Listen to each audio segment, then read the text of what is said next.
Well, Trump is also receiving criticism from some on the right for failing to give any specific policy ideas so far, though the Trump campaign says it will put out its first policy positions later this week.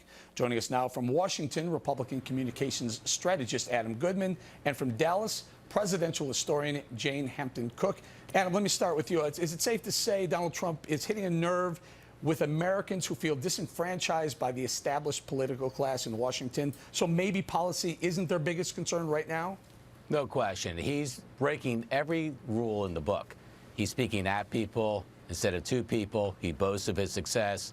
He's putting solutions out there without evidence that he's got the remedy at hand. And he's basically right now successfully commanding the bully pulpit while becoming the bully at the pulpit. So if you throw the playbook out, the Americans right now are looking for something different. They're looking for really a statement they're making right now to Washington in particular that they're upset about, that things aren't working. And Donald Trump right now is that mouthpiece, as imperfect as he is.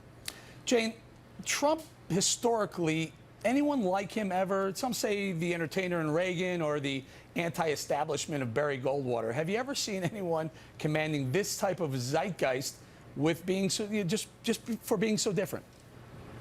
Well, I thought a little bit about Teddy Roosevelt because he was a showman.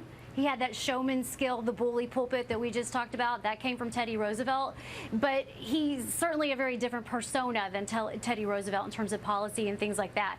But, historically, the way I've been thinking a lot about this, after World War II, Americans turned to national war heroes like Dwight Eisenhower and senators like JFK. After Watergate, we looked at governors, Carter, Reagan, Clinton, George W. Bush. And I've been wondering, what are we going to look at? Well, we're looking at a political outsider who gained from the debate. Ben Carson, Carly Fiorina, two of the three political outsiders. And so I think that's what you're seeing is sort of a celebrity persona, a political outsider whose message of making America great is a very strong one and a very resonant one. Strong and resonant, Adam. In fact, think of Rick Perry 4 years ago when he made one mistake on the debate stage. He went from the top spot to basically ended his campaign.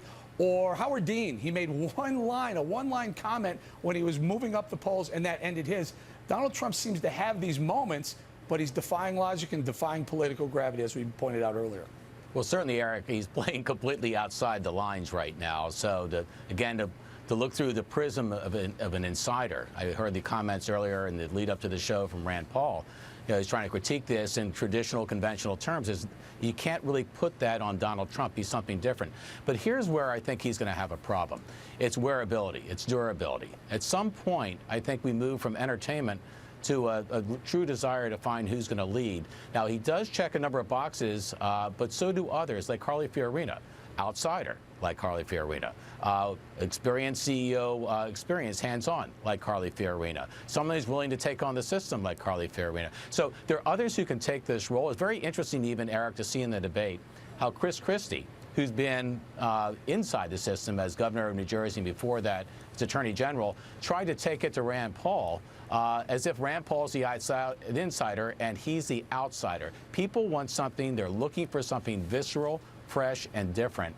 And I don't think that, frankly, that Donald Trump's going to wear well over time. But right now, he's the center of attention, and he's basically a kind of therapy to a nation that's looking for something different. Jane, some would say that Donald Trump is out Christie-ing Chris Christie, but for some reason it doesn't resonate that I don't know, tough guy, say it like it is, bad boy, didn't work for Chris Christie, but it's working for Donald Trump. Why do you think?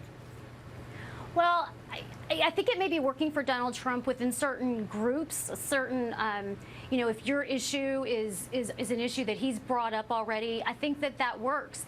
But there were some polling in Iowa, 7 out of 10 Republican women have a high and favorable rating of Donald Trump. Same thing in New Hampshire. Only 49% of Republican women, have a favorable view of him.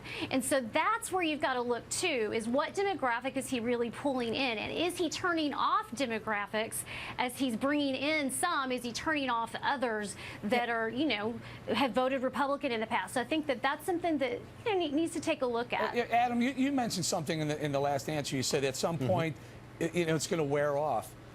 Why do you say that? I mean, what would make it wear off? Because it certainly doesn't seem like it's wearing off anytime soon. Well, that's a good question, Eric. I think one thing that's going to wear against him or move against Trump is depth. And you've heard that in some of the earlier commentary. You're going to have more than the rhetoric that brought you to the dance to be able to move your way through the dance and be crowned prom queen, or king in this case. And I think this is where he's going to have trouble. The second act for Donald Trump, beyond the rhetoric, beyond the feel-good kind of defiance, where does he go next? I think that's where he starts to have issues. All right, we're going to leave it there with the dance reference, the dance card, different types of dance. We're going to leave it right there. Adam and Jane, thank you very much.